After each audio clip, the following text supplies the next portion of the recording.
just got my notes pulled back up, so we'll just kind of wing it as we usually do. Speaking of winging it, I hit the live button, and so we are, or should be, live right now. Well, I see Hold the on. number, and it says a big fat zero. Yeah, hold.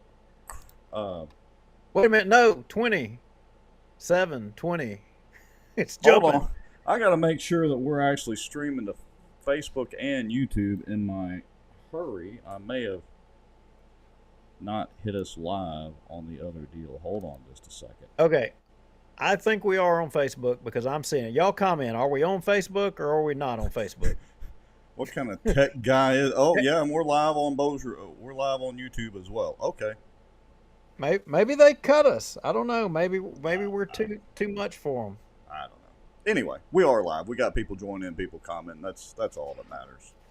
Yeah. Hey, Monica Hudson. Hey, Charlie and Judy's, Ann Price, Sharon Williams, Michael Ferris. Oh, good grief. I can't keep up with everybody. Margie Ann Johnson. Glad you still love us. Sarah Copeland Freeland. Hello. Good evening. Yeah. Let's see. What do we got? Veronica, Ng, and Mike Tash. Hello. Hello there, Ryan Haygood again. So yeah, we appreciate everybody watching. It was pretty insane. Saturday evening, we went and did an unscheduled live special report deal. What was the final number that you saw? Now, see, you're dazed and confused. Wasn't it Sunday? Yeah, didn't I say Monday. Sunday? No, you said Saturday, but hey, I'll forgive Saturday, you. Sunday, whatever. Yeah, it was FBI Sunday day. night. I, look, the count was 500. Think about that. 530 something people live viewing that show, and it didn't drop below 500 for, I mean, good grief. I mean, the Well, majority of the show. even at the end of the show, yeah, we were still at like 300 and something, maybe bumping 400, and it went to 4,000 views by the next morning. I mean, that was crazy for an unscheduled deal. So we appreciate everybody watching and everybody sharing it. Hello there, Rex Thompson. Hello there, Marianne. Good to see you. Mike and Judy Dillingham also. So yeah, we appreciate everybody. Well, with that said, what are we going to talk about tonight? Obviously, I mean, with what's going on in Bossier City, we're going to talk about that. But I mean, what else are we going to talk about? Hey, Stephen Haley, see you there.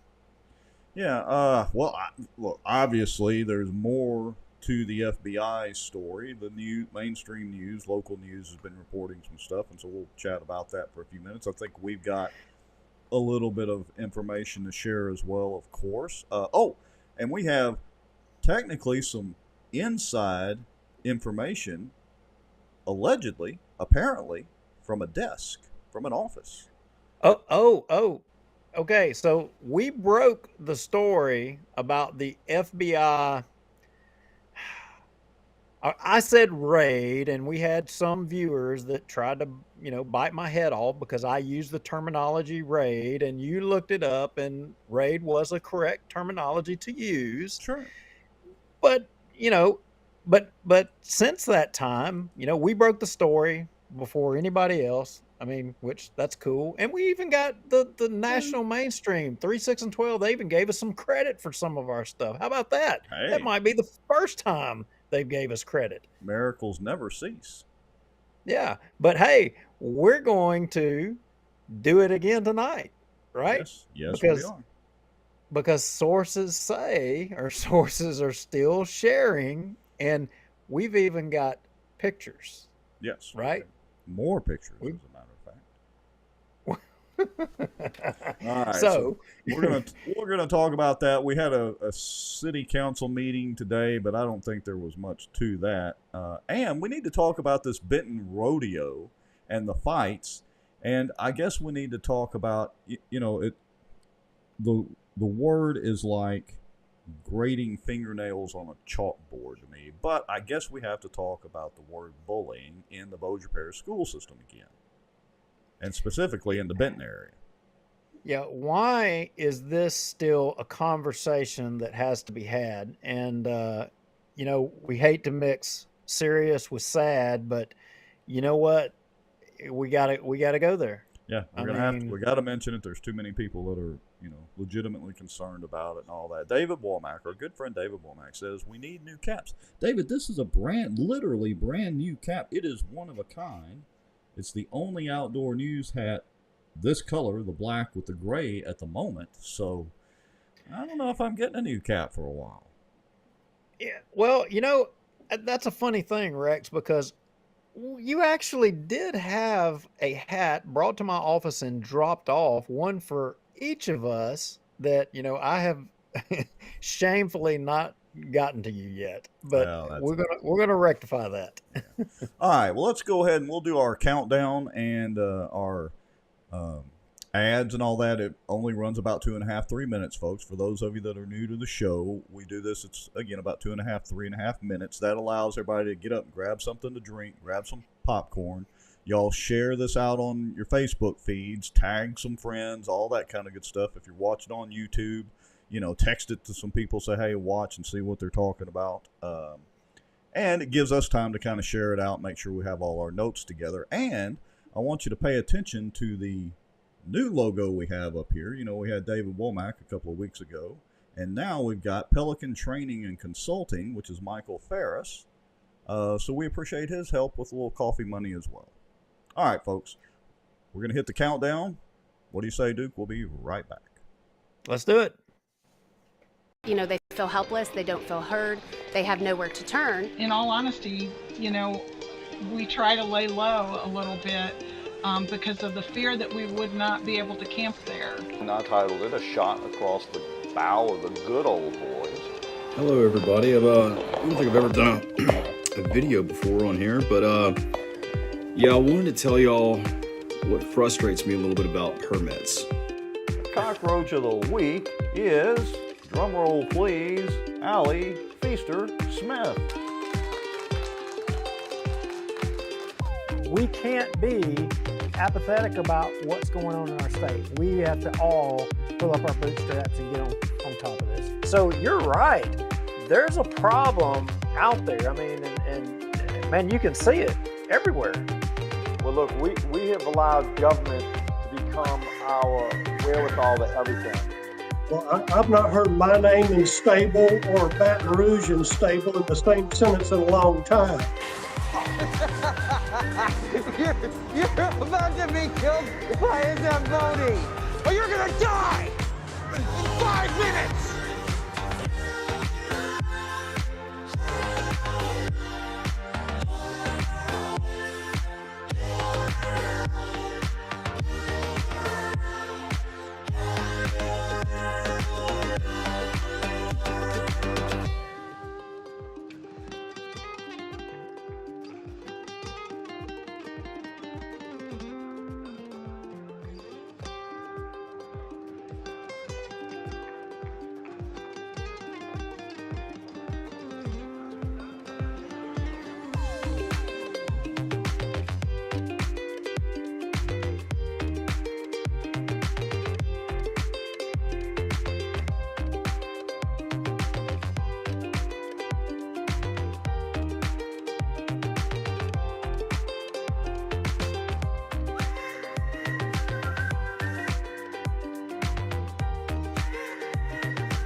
This Bossier Watch live broadcast is brought to you by David B. Womack for all your contracting and construction needs. The Outdoor News, fishing and outdoors for our area. Acadiana Mortgage, over 23 years in the mortgage business.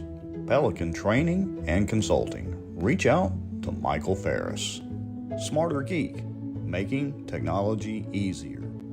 And the many supporters, donations, and folks sharing information and watching out for Bossier. Now, grab your popcorn and a drink. Here we go. And here we are. Well, I was just reading the comments here, and communists have infiltrated every level of government at this point. Well, let's put that up there and see if we can get banned off Facebook right off the bat. How about that? Communists now. Well, I mean, considering Facebook has admittedly had a hand in it. I mean, look, they at the discretion of the brown shirts, silence the Hunter Biden laptop as Russian different disinformation.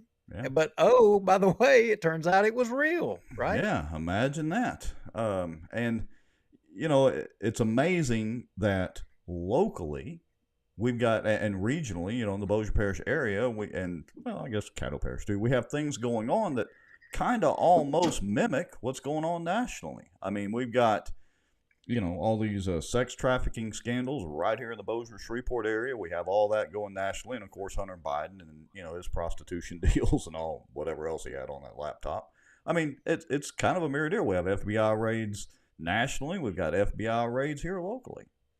Look, you're a tech guy. I mean, look, I'm not a tech guy to your level, but I'm a tech guy. I mean, look, I remember being one of the first people that I knew that had a bag phone. Okay. Mm. I was one of the first people that had a BlackBerry, the big round phone with all the things, all the buttons. So from that standpoint, I consider myself being ahead of the curve on tech, right? Right. So I pose the question, does everybody watching, and you, Rex, do y'all think that we're better off for all this tech, or has it been a detriment to our society? I mean, I would almost contend, I think maybe we're not going the right way. Well, and we've kind of been down this path a little bit before, so I'll try not to stay on my soapbox, but just a few seconds here. But think about it this way. It's not the technology. It's the ability to communicate. Look, we've got this Facebook Live going. We're also streaming simultaneously to YouTube. It will be on the Rumble platform in about 24 hours. That's a delayed posting that I've got set up to automatically post us on Rumble. And we could reach out. We could do Twitter if we wanted and some other things. We could do a Sure Enough audio podcast. My point is, just as, regular old guys that, happen to live in the Bossier area, we have a pretty good platform to get information out to folks and, add in our opinion and our take on it and our spin on stuff. But 10, 15 years ago, we couldn't do this. Not very effectively. We'd have to get radio time. We'd have to buy airtime on a TV station. We don't need that now. It's not, to me, it's not the technology and the hardware. It's the ability to communicate. That's the key to all this. So maybe is it that we've turned the corner? Maybe it is that in this little bit of a time from the inception of the tech to today, where the ability to get the tech out there without Facebook and the censorship, because now you've got places that you can get the message across, maybe we're turning the corner. Is that maybe what you're saying? Look, it's the rise of citizen journalism, and nothing against mainstream media and local and regional media. I mean, they still have their place. They get stuff wrong too, but it's the rise of citizen type journalism and editorial content and all that. Again, it doesn't matter if Facebook kicked us off. We're still live on YouTube, and we've got 3 or 4 other platforms we can go to. So it doesn't really matter. It's the fact that we can get this out there with, commodity equipment. I mean, it's not like we got $20,000 worth of video equipment, all that in here. We're running on a couple of Mac computers with some cool software, and we got a couple of lights and a couple of phones. Yeah, Michael Ferris says it also speeds the spread of misinformation. Choose your sources carefully. Well, sure it does, but that goes both ways. We've had misinformation since the days of the Federalist Papers. I mean, let's be honest. The entire Federalist Papers, and arguably, of course, there's lots of good information in that, but they were all done under pseudonyms to spread information, or arguably in some cases might have been misinformation. This has been going on since the days of the newspaper barons.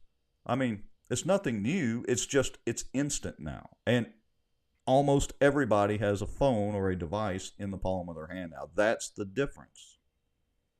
Yeah, I agree. So I'm wondering, everybody watching, what do they want to talk about first? I mean, I think I know probably where and what they want to talk about, but where should we go first? I mean, should we go with the Bossier City Council meeting first? Well, we'll get that over and done with real quick. Should we go to Benton Town happenings and the rodeo? Or maybe should we go to the bullying? Yeah, I don't know. That's kind of sad. I mean, maybe we end the show with photos and stuff of what happened in Bossier City, and then that kind of uplifts people a little bit. Maybe. I'll tell you what. Let's start with the city council meeting. And folks, while we're talking about the city council meeting, which is not going to take us but just a few minutes, y'all let us know in the comments, do you want to move from city council into the FBI stuff, or do we want to get into the fights that apparently happened in Benton at the rodeo, as well as the bullying deal and all that? And if we had some breaking news, like another FBI raid, Tim Mueller, we would absolutely talk about that. But so far, we're just going to, of course, continue reporting on the FBI stuff because there is some new stuff. So anyway, let's get the city council deal out of the way. Yeah, let's get that out of the way. So in Bossier City today, Bossier City had the shortest, fastest Bossier City Council meeting in the history of Bossier City. Did you know that? Well, apparently it was so fast, I didn't even waste my time looking at the meeting video. And for those of you that don't know, the city council does stream the meetings live on YouTube. So if you want to watch it from today, you can go to YouTube and just type in Bossier City Council live, and it'll pull it up. Yeah. So, man, there was an agenda that came out. I mean, I forget how many pages it was, but it was freaking long. It was a big agenda. And then all of a sudden, I mean, I'm anticipating this, marathon of a meeting. It was 20 minutes. Yeah. I mean, we didn't even bother with prepping their video to do any commentary on it. So you want to give everybody the 30-second rundown? Well, the long and short of it was, everybody knows that the city of Bossier was all prepped and gung-ho about having this police liaison to the city attorney's office, or civil service liaison to the,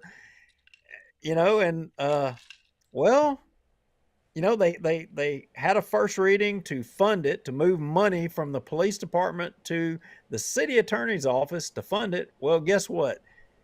King David tabled it.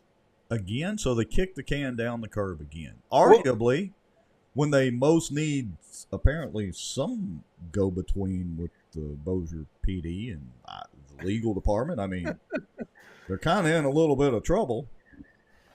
Well, King David tabled it, and you know what? Nobody even asked a question. They all unanimous. They all just agreed with it. So there was no discussion, no nothing? Didn't even talk about it. It's almost like they might have talked about it before the actual meeting. Hopefully they didn't do that so they don't get their hands slapped again. Not the meeting before the meeting. They don't do that. Oh, of course not.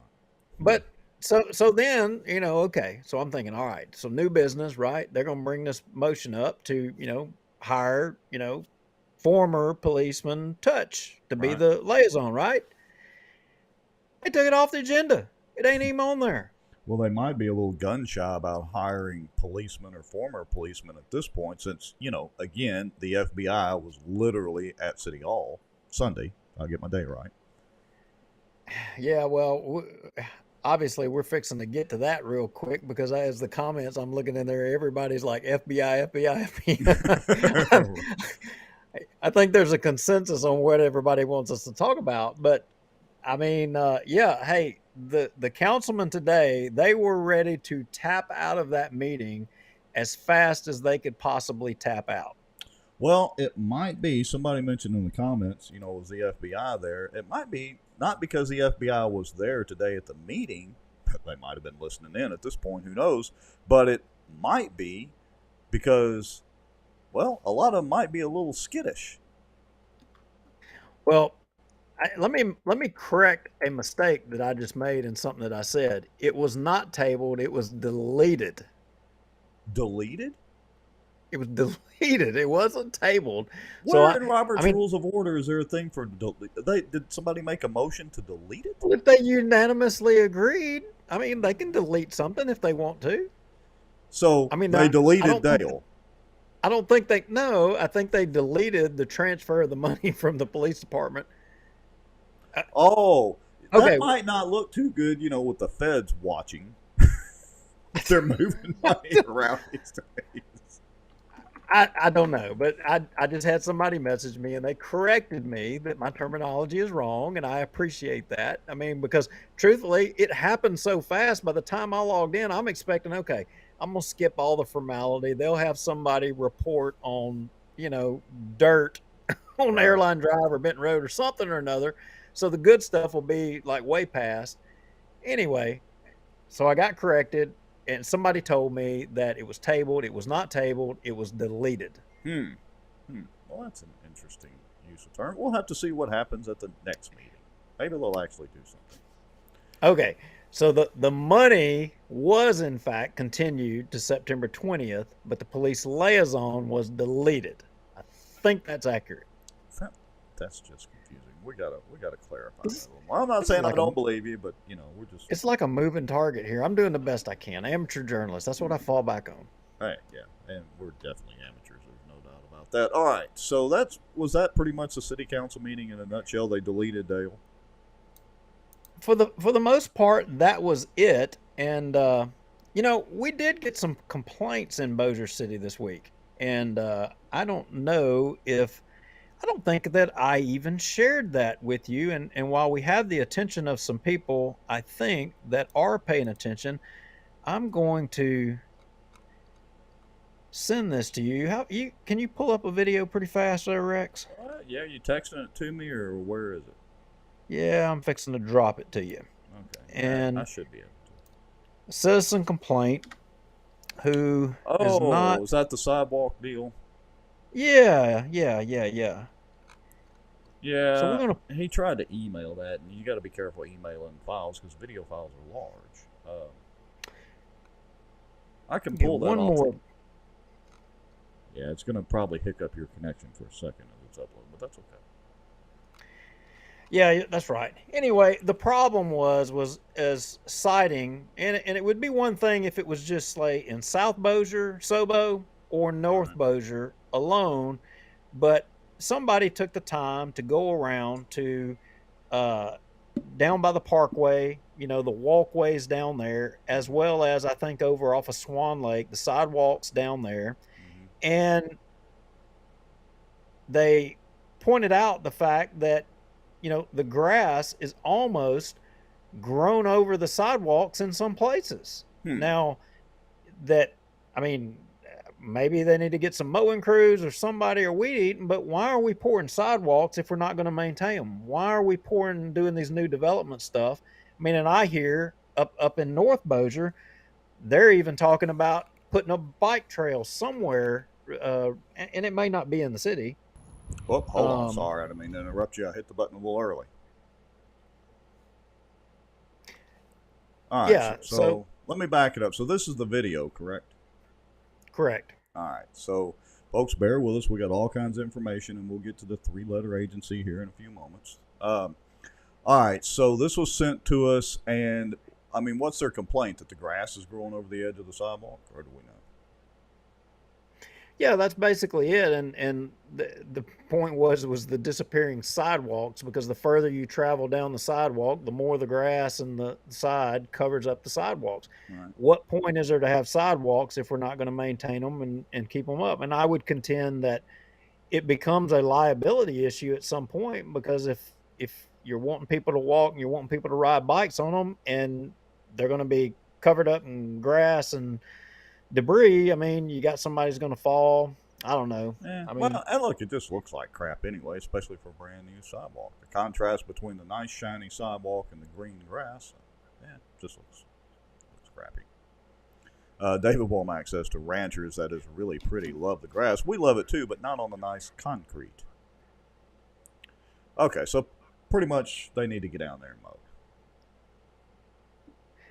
It's amazing. We even talk about Bossier City, and we mention it in our show here while we're in the middle of the show, and then emails and texts start coming in with information. Wait, you mean people are actually watching? Yeah, we do the best we can to, while we're in the middle of the show, if people share information that they glean or know or that we don't know, to try to get information out there. We so much appreciate it, but if you know it, give it to us ahead of time, not in the middle of the show, because then we're not paying attention and talking, and we're looking at our phones. It yeah. makes it kind of hard. Just bear with us, folks. It is live, so as we get stuff in, sometimes we're trying to juggle about 3 things at one time while we're doing this. Let's see. Oh, and so Linda Green Wooton put a comment up. We have a new viewer, Shane, who's been pretty prolific in the comments, and she says, "Shane, darling, you need your own show." Hey, I'd like to mention, apparently there's going to be a South Bossier Live, I guess, video feed coming up that I saw on Facebook. They actually liked our page, liked the Bossier Watch page. I seen that. I guess somebody in South Bossier wants to be rich and famous like us. Well, wait a minute. They want to be, well, infamous. Infamous. They must have missed that show. Yeah. Infamous. Well, and look, I would just like to say this. We're at 121 shows. Actually, we've done a few more than that, but I've got it labeled at 121. I don't think we've missed 1 week. We've been doing this for, nearly almost 2 years. And we want to see lots of other people doing live shows or videos or whatever and pushing information about Bossier and the area. Whatever you want to talk about, whether it's political type stuff or whatever it may be. Hey, we're all for it, and if you've got some content, send it our way and we'll take a look at it, and if it's pretty cool or whatever, we'll give a little plug during the show. Not a problem at all. So, Rex, as you know, I mean, the Sunday we broke the news that there was the FBI raid or search warrant or whatever. I used the word raid. It was correct.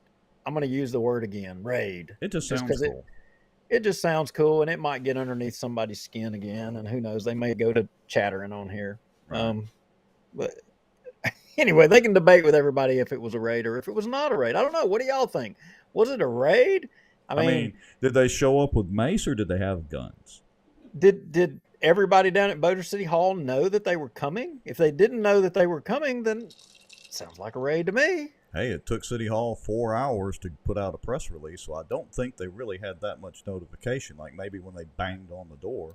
And we've had reports, I wasn't there as an eyewitness, but we've had reports that they did, when they raided the house, they did go in guns drawn. Now, I don't know that for a fact, and we don't have any pictures to that effect, so if anybody happened to be there in the neighborhood and actually saw it, let us know in the comments or send us a Proton mail. Yeah, so since that show, quite a bit of information has been poured in, as well as emails. Of course, folks with their aliases at the Proton Mail. I mean, again, we say it all the time. If you have information and you want to send it and, you're worried about your identity, you can send it to Proton Mail via Proton Mail. Create an account and then forward it on to us. And, may or may not put it out there. We'll just see. Now, we've been suspect of putting information out there in the past, but as it would turn out, some of that information has turned out to be being proven to be accurate. Is that not correct, Rex? That's very correct. And some of it that we get, folks, we get a lot more information than we actually are able to share out on the show. And again, like we said, we're citizen journalists. We're definitely about as far removed from being professionals as you can get. We do try to somewhat vet the information, see if there's an element of truth to it, or if other people or whatever can kind of corroborate some of that information before we do put it up here. But we got to say, as far as this FBI raid goes, we didn't have specific information about the FBI raid. But some of the information that was alluded to, as we showed in some of those Proton mails, was pretty much on target. Yeah, it was on target. And then, of course, our sources were telling us, that the raid had taken place. And, we shared all of that on last week's show. We also went a step further and we shared, what was being communicated to us as to what was the thought of what was being looked at, or what ideally was being looked at. And, since that time, we've all learned that, the officer and drugs, Right. Percocet or painkillers or what have you, in which, we didn't even talk about that on our show, and that wasn't communicated to us by our source, Right. which is interesting because the press release that you're talking about that was ended up being an hour later. I mean, if we can pull that up, I think it's in the file. Well, hold on. Let's see. Bossier tax filings. There's the agenda, and caught me off guard here. So let me go back. 1, 2, 3, 4, 5, 6, 7, 8. I mean, 7. Seventh one down. Well, you can't count that way. Hold on. I got Yeah. it. I got it right here. Here we go. Let me pull it up. I'll switch screens. So you're talking about the Bossier City press release on it, right? Yeah. So the press release.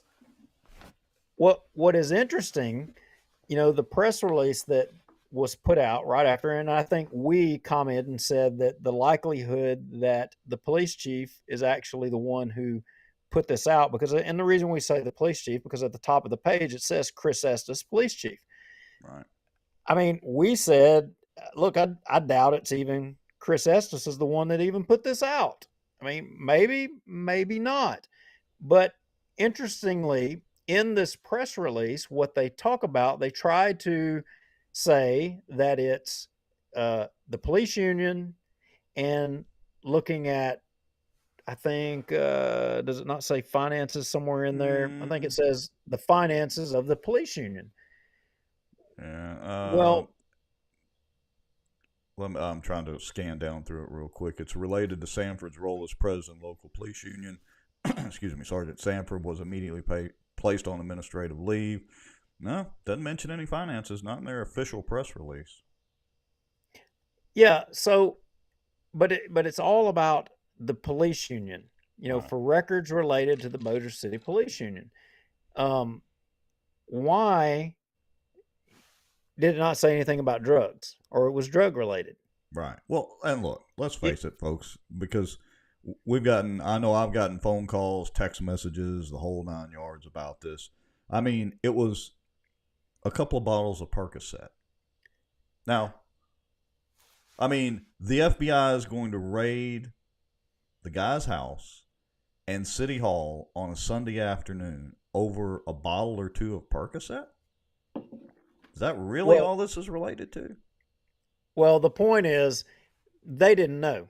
Bossier City, to put this press release out, and I say Bossier City because I don't believe Estes did it. I don't believe it. Right. I believe it was. I believe it was more than that. They didn't know, and so they did. But they had to put something out. They had to respond, and the best way to respond is to just put it off on the union. Because look, this is a Republican town. I mean, should be party politics. Let's say it should be ideally against unions, right? Yeah, it should. And, well, like Michael Ferris says, the DEA should be pursuing the drug stuff. I mean, this is all mixed, all topsy-turvy. Yeah, and, I mean, Rex, you were kind of jumping ahead saying, I mean, and raising the idea. I don't know. I mean, does anybody in this town and of the, 300 people watching, do y'all believe that this is simply over some pills? How many people get wrapped up in pills and they don't get raided by the FBI? Yeah, and Matt Varnell says, well, Rex, for decades, cops have raided poor people's houses over drugs, shoot their dogs, often shoot them too. The FBI might just be bored. Look, you got a point there, Matt. I mean, there's Ruby Ridge, Waco. We can start going down a whole list of no-knock raids and all that and the mistakes that are made. But this is, I don't think that they were just bored for this. I think there's much more to it.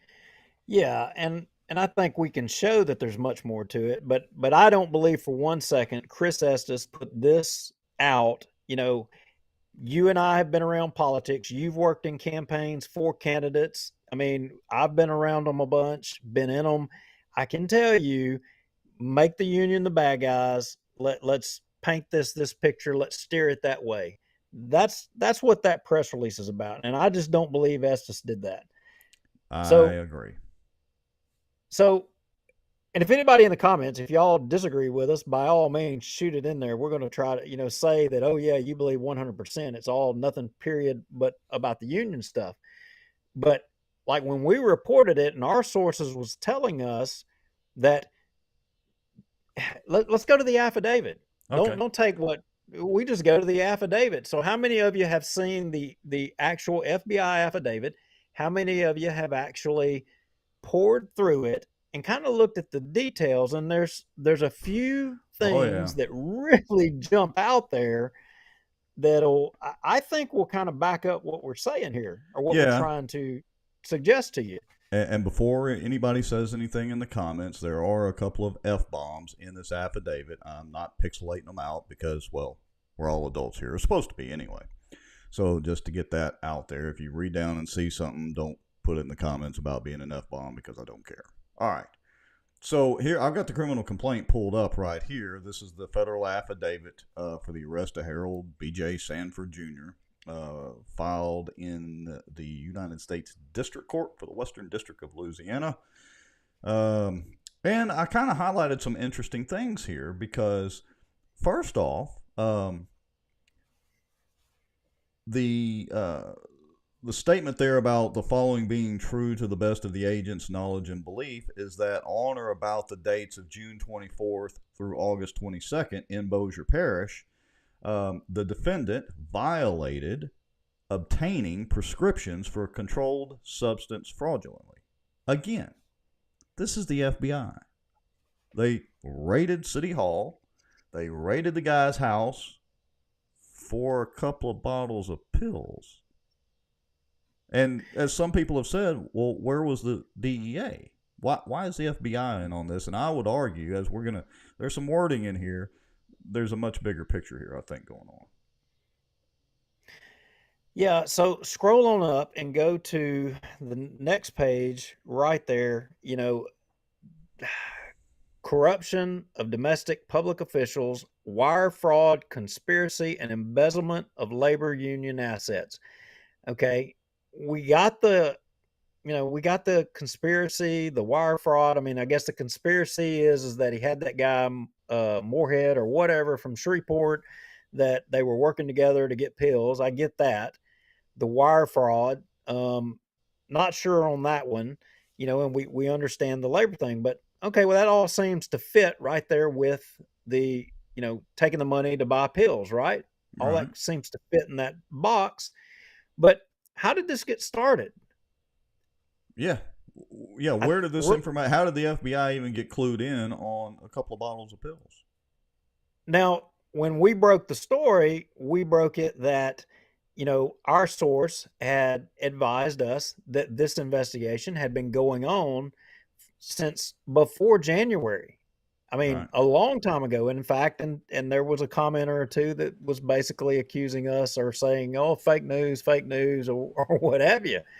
So you got to keep scrolling. I don't think we're not there yet. I'm looking. Yeah, I've got some stuff highlighted. There's some things that I wanted to bring some attention to, but if you've got something in here, let me know and I'll highlight. Yeah, keep going. I want to find that quote of January. Yeah, there. So we cited that our source had told us that this began way before January, and this was before the affidavit had even come out. So, but right here, it's backing up what our source and the information that they conveyed to us, that in fact, this had transpired before January. Now, think about this. So if you're going to go to the FBI, if you're somebody that's going to give, as they say here, a tip, if you're going to go to the FBI, and before the FBI takes action, are they just going to do it on their own, or are they going to consult with somebody? How does that work, I'm wondering? Yeah. And I want to bring up this point as well, which I kind of alluded to earlier. So on January the 10th, the FBI began investigating Mitchell Moorhead and B.J. Sanford. It took them to June to find something to actually arrest him for, as far as the pills. Just keep that in mind, folks. Well, so they began an investigation, and back to my point, when they were given tips, I mean, does anybody think that they just on their own willy-nilly start an investigation and go down a rabbit trail by themselves? I mean, maybe in Washington, D.C., but, at the field offices, not necessarily. Well, if they have a boss, and you know who the FBI actually works for and under? The Department of Justice. Justice, yeah. Which has an office in Shreveport or Caddo Parish as well. That's right. So, conceivably, the FBI took the tip that they had, and Jason Angle says, you guys act like this is some sort of crazy conspiracy. Well, yeah, we're trying to break it down for those in the back row, okay? Right. And we're not saying conspiracy is in, Elvis is still alive kind of conspiracy, but there are some things conspiring together that has led to this FBI raid, of which there is no doubt. I mean, it legitimately did happen. Yeah, so Jason, you're just going to have to wait to the end till we get to the picture part, and then, you'll be happy. Anyway, so they consult with the DOJ, and then the DOJ gives them the green light to begin an investigation or to not begin an investigation. So my point on this is on January 10th, if they received tips at that point, they got the green light, conceivably on January 10th. The tips were coming in before January. The tips or the action or actionable information was coming in 2021. Right. So this was, when did Chandler get sworn in? Wasn't it like June of 2021? I think so, sometime around there. Late spring, early summer. Yeah, and I think that it may have even been before that time that they were already kind of looking down this road.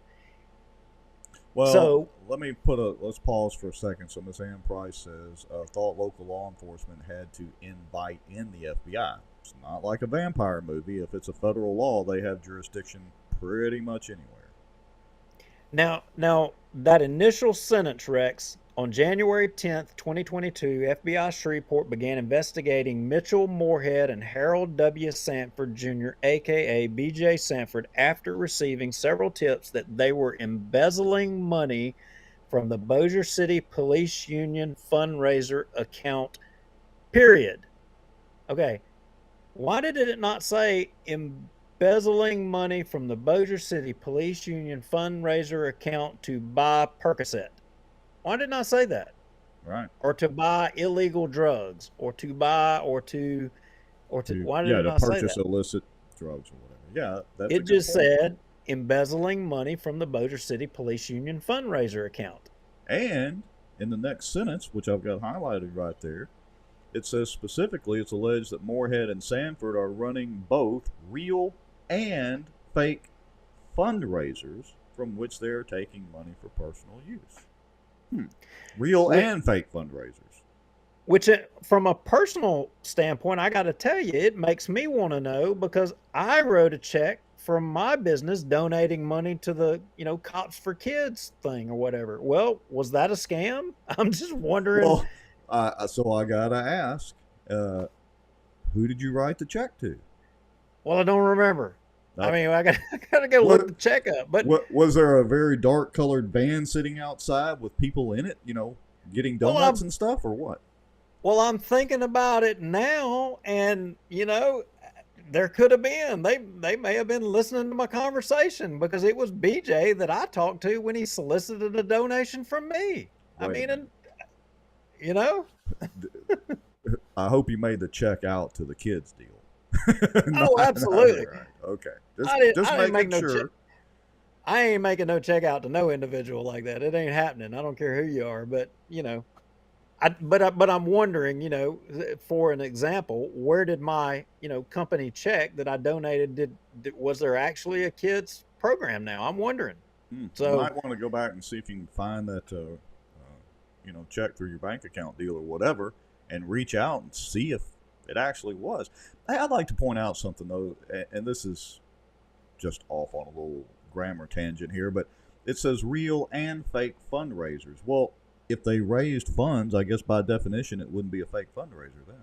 It's just what the funds were used for. Right.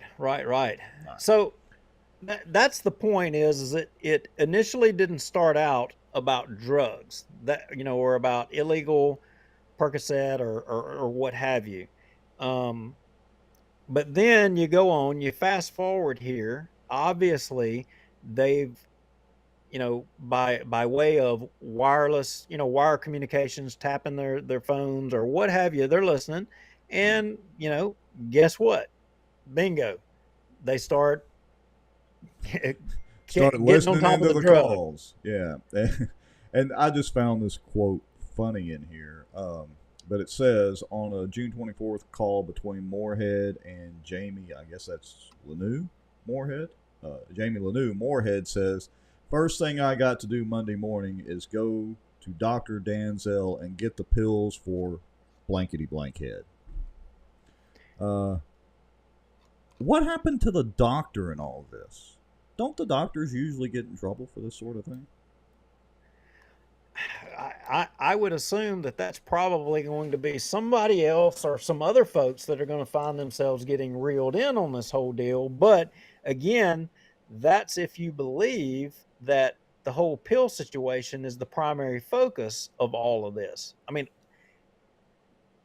yeah, is it egregious enough that probably somebody should have taken some action? Yeah, absolutely. But why was it not just the DEA? Do they not have enforcement authority to be able to do it on their own? Why was the FBI drug in, and why did they? I mean, why was it not the DEA? Well, and we've had some comments alluding to it, and people have reached out, in direct messages to us and all that. And I think a lot of people probably feel like this is just the tip of the iceberg. Maybe at this point, this is what they decided to start shaking the tree with is, all right, let's bust him on the pills and see who gets real nervous. And gets real nervous at city council meetings, maybe, and they don't stay there very long and leave after 24 minutes. Well, or was the pill thing the probable cause that you needed to go in and get records that you needed for another case? Ding, Or ding, ding, ding, ding, ding. maybe that probable cause got you in the door to get the records, and you already knew something was up, but maybe you're just going to get those records and then you're going to be able to have the evidence by virtue of a known criminal activity that enables you to bring other charges. Very well could be. Very well could be. All right. Now, now there's another theory of thought out there. There's another theory of thought is that the investigation was ongoing and that they had to move real fast because he was destroying evidence. And that may in fact be valid. That very well could be valid. I found an interesting quote here, and I've got it highlighted. And so there are Moorhead's talking about the Percocet, and he says, that's all I get is Percocet. But where I've got it highlighted, he says, I keep 3 of them. I give my buddy 25 of them. He's paying for everything. And then I've got it highlighted in yellow. He knocks $100 off my debt. I wonder what debt he was talking about. It had to have been a debt to Sanford. Yeah, it had to have been, and that makes you wonder. But yeah, what was that debt? But I'm gonna take a step back. If that's accurate that he was destroying evidence, Rex, think about this. How did he get tipped off? Well, how did he know? Well, and look, and I said this Sunday, and we talked about this before. There is a war going on. There are basically 2 factions in the Bossier PD right now. One is, the Shane side, and the other one's the Estes side. No. Back up a second. Hold on. All right. What I'm talking about is how did he get tipped off that he was under surveillance or the FBI was watching him? That's what I'm headed to. So. Okay. What if there's 2 factions? We know it because we get peppered with proton mails constantly, one from one side, one from the other. What if there's a mole on one side and tipped him off? Now, I thought the FBI was above reproach. Now, I'm not talking about a mole in the FBI, a mole in the two camps. Somebody goes to the FBI to tip them off that he's doing whatever and laundering money or whatever's going on. The FBI starts the investigation. The person who goes to the FBI probably is not going to keep their mouth shut. And somebody that's maybe a little friendly towards Sanford and that side of the camp goes to Sanford and says, hey, you might want to watch those vans out there in the parking lot. They're not just there for no reason. Now, that's just a theory. Now, that's possible. And, you know, I could, for some reason, I can see that happening. I could see that happening. I mean, it's a war. It's like, you know, I talk about the North Bossier and South Bossier deal. There's one side of the Bossier PD and the other side.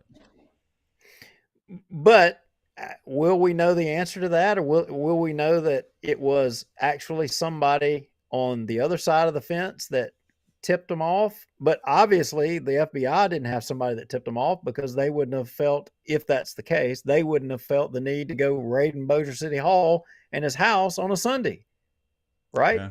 Well, yeah, you're right. So, go ahead. Well, I was just going to, Terry Norris had a comment, so I want to put it up real quick. She said, seriously, I know BJ has a lot going on, but I don't even believe anything to do with drugs or he is capable of being a kingpin of any kind. Crazy. I think they're after more. Maybe so. Well, yeah. Anyway, so these theories, interestingly, and so they put quite a few of these conversations. I can only dream of how many conversations. So think about this. If they started this investigation in January and they're only putting phone conversations or communications in this affidavit from in June, think about how many conversations that he has and who he's had those conversations with. In fact, I think it's, if you scroll down and you get to maybe page 7. Now, this one here is going to, well, we stop there if you want. Yeah, I just highlighted a few of these things.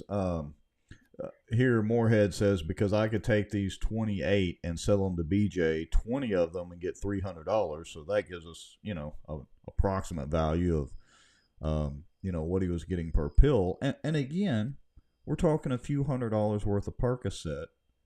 And think of the man hours and resources the FBI has into this. To get some pills? Right. Go to page 7. Okay. Page 7. There we go. Keep scrolling. Headed to the chief's office. Used to be a bad thing. Now it's a good thing. Yep. Keep going. Right. Read them and read it. Yeah. Let me back up to the top, though, and I'll move right down to that. So we're on page 7 of this affidavit. We'll post this on our Facebook page later. You can also go read it. It's on the internet. But anyway, based on PMP records from the DEA diversion investigator, so apparently they did have the DEA involved, Moorhead obtained a prescription from Dr. John Danzel for a 28 count of oxycodone acetaminophen on June 27, 2022. Again, going back to your point, where's all the conversations and stuff between January and June? He filled it at Walgreens. Now they've got a transaction or an exchange between Moorhead and Sanford on July the 26th. Or I'm sorry, July the 6th. And I've kind of highlighted that because Moorhead's, you know, they're chatting back and forth. Moorhead's apparently going to Candyland or whatever. Moorhead says, what are you doing? Sanford says, I'm headed to the chief's office. Moorhead laughs. Sanford says, it used to be a bad thing. Now it's a good thing.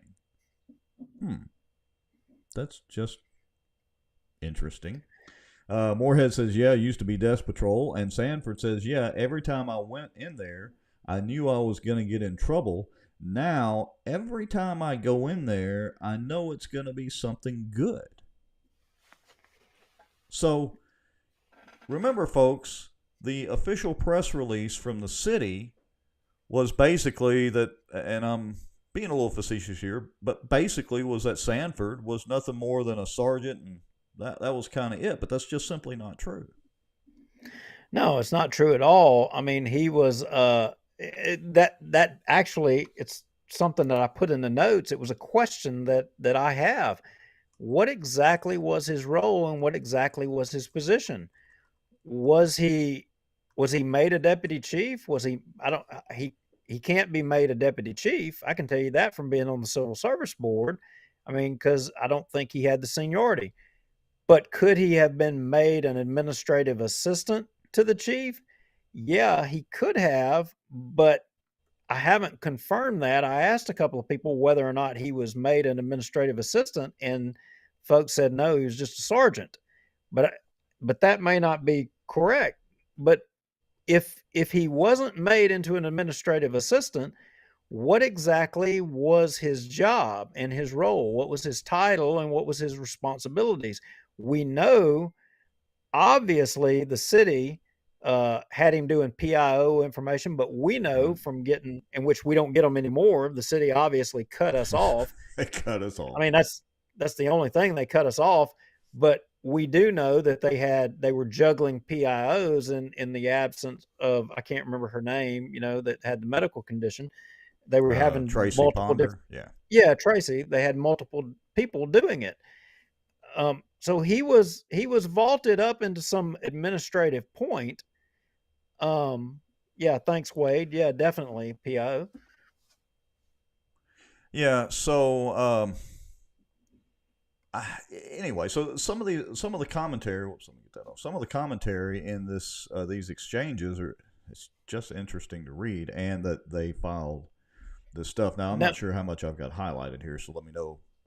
Well, okay, so scroll to the bottom of this one. Now, remember me saying earlier about, a lot of conversations right here. Stop. Yep. So in this exchange right here, and scroll back up just a little bit to catch the date of this stuff. I want to read this ahead of time, and I want to point this out to everybody.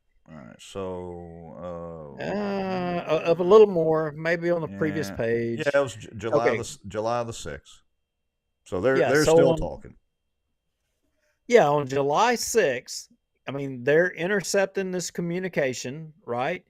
And on this, 4 hours after the initial start, which I think was around noon on July 6th, it says here 4 hours after the above call. So somebody said they hadn't wiretapped them or whatever. I don't know if you're splitting hairs with me on whether it was a raid or whatever. I mean, look, I'm a Rhodes Scholar of Stupidville. To me, if they're listening to your phone call, they're tapping your phones. Okay, enough said. So 4:39, you got another communication going here. Hey, I'm headed there, but I wanted to call you before because I'm gonna be on the phone with the city councilman. Now, that's an interesting, I don't know who wrote these minutes or whatever, but if that is the quote, because I'm going to be on the phone with the city councilman, one, I've got a question, and then two, I've got a thought on that. Yeah, and your thought's probably remarkably close to mine. My first question is, which city councilman, and what were they going to talk about? Well, obviously there was a city councilman that was on the phone with him during this time. Who was that city councilman, and what was the discussion? And so the point to me is that if he was on the phone, he describes this person as the city councilman, so therefore that makes it official business. Yeah. Right? Yep, it does. So there should be some records of that. And of course, I doubt the FBI is going to give them up, but there should be some records of that. Michael Ferris says, kind of following our line of thinking, not a city councilman, but the city councilman. And Brandy Jones Faulting says, the city councilman that we do business with. Who knows? Yeah, but to use the word the city councilman as if, I mean, there's only one. I mean, I don't I don't get that terminology. Maybe he I meant mean, the special one.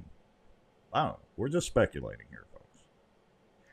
yeah, so I'm thinking that we need to send a public information request for the phone logs of BJ Sanford with the city councilman, or between the hours of this time.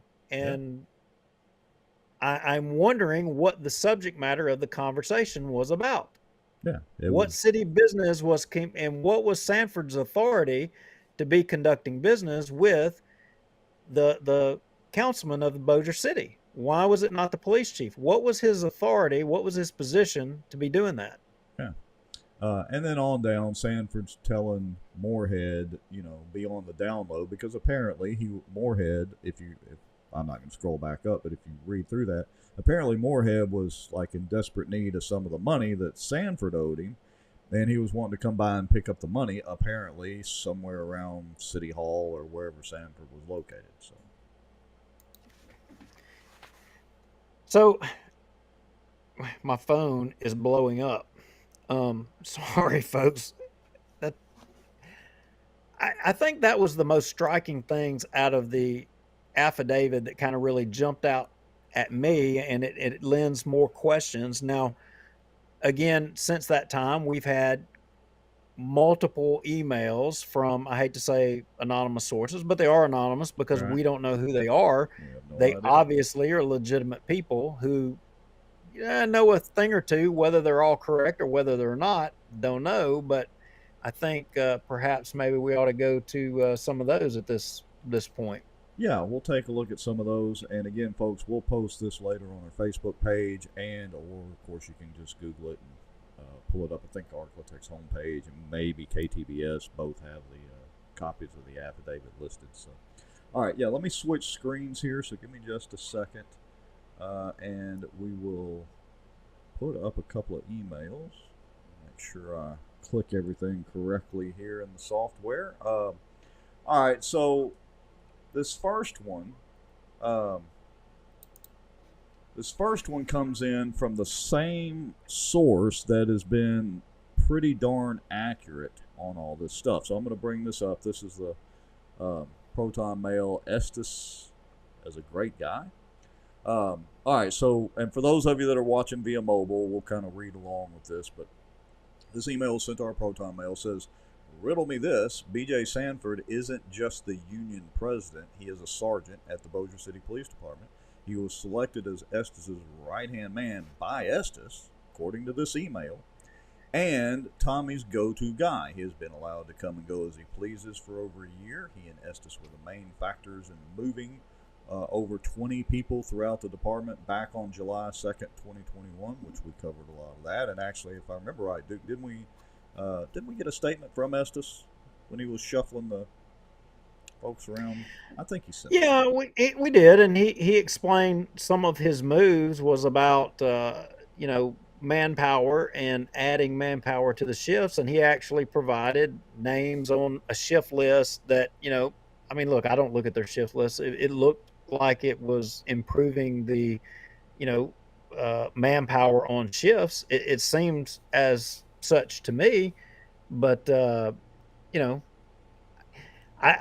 anyway, go ahead. Yeah, we'll move on. I want to point out this comment. Larry James Hawkins commented, so the call to the city councilman could have been on a personal level. Sanford may have a relationship with one that he has told Moorhead. Again, the affidavit says Moorhead phone was tapped. Nothing about Sanford's being tapped. It's a possibility it was a personal thing, but he just said the city councilman. Just very odd. All right. So anyway, getting back to this Proton mail here. It says he and Estes were the main factors of moving the 20 folks back in July the 2nd of 2021. He and Estes have divided that department. Everybody says Estes is a great guy. And actually, we've alluded to that several times. Well, if he was such a great guy, then he never would have let the department get the way it is. Estes has ultimately allowed BJ to buy drugs on department time using department resources. Now, Rex, I'd be remiss if we didn't pull a comment up by Logan Norris. Okay, let me find 14 minutes ago. Okay, I'll find it. Hold on. Logan Morris. Yep, we've got tons of comments pouring in. The one about I'm willing to bet. No, heard he. Oh, I got it. Okay, here we go. Logan Norris says in the live comments, heard he destroyed evidence in the Bill Norris murder too, so it's fitting. That's interesting, if true. Now, you know, so you got evidence that he was tipped off that the FBI was coming here and then sought to destroy evidence. I don't know if they can prove that or not. Something tells me we're going to find out tomorrow. But, you know, maybe somebody from outside is going to have to come back and take a look at some other cases. You know, because to the best of my knowledge, we talked about the Norris murder last show, and there's still a lot of unanswered questions in regards to that. I got a phone call the other day about that and reminded me of something, and we need to dig some more into this, but there was a armed robbery, and I think it ended up in a murder or homicide, whatever, in Koran, and the guy that was arrested for that is in jail for life, and is supposedly it was a ballistic match for his gun that he used in commission of that crime with the Bill Norris murders. I would absolutely label them assassinations. And so, according to this phone call, again, I hadn't had time to dig back into it, the DA's office opted not to pursue the Bill Norris murder charges against this guy to save taxpayer dollars. Well, that sounds odd because it was a triple murder. Triple assassination. So I need to dig back into that. If anybody remembers any of that, put it in the comments or send us a Proton mail. I was following back up real quick because there's another point to this story here that hasn't been taught. I wonder how many folks realize that there are other officers and people that are on administrative leave after this as a result of this FBI arrest. I wonder how many people know that, because I had somebody today convey to me that in Bossier City, in the halls of Bossier City, that, you know, it's kind of being articulated that, you know, hey, this is just a simple deal with this guy, one bad apple. But, you know, if that's the case, why is there other people on administrative leave as a result of this? Right. In fact, I mean, I think one of the major news media people, KTBS or somebody like that, even reported that the vice president of the union was somebody who was on the administrative leave. Let me see if I can pull some of that up real quick. I had to close some of the stuff out just a few minutes ago. Let me see if I can get this going here. And we'll take a look at that article. Is that the same article that KTBS posted just an hour or two ago or a couple hours ago? Correct. Okay, so give me a second here. Let me see if I can get that going, and we'll kind of go down that rabbit hole for a second. And back to the press release, you know, and this article here, I mean, or this email here that somebody sent us, I got to tell you, I'm still, I don't buy it. One, I don't buy that it's all about pills, and two, I don't buy it that Estes put out that press release. I don't buy it. And for anybody that thinks Estes is the one that's calling the shots in this, I mean, look, that whole thing with, you know, if you wanted to get your own police chief and you wanted to get another one, you know what? There was a way to go about it. But everybody looking back, it was a disaster. It was handled horribly.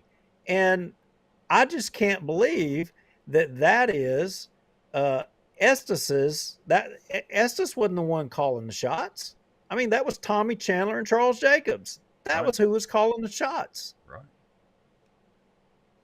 All right, so I've got this pulled up, and folks, I understand that the text is a little small. You know, we'll kind of highlight or read out the important parts. This is over on KTBS's website. They posted this about 3 hours ago.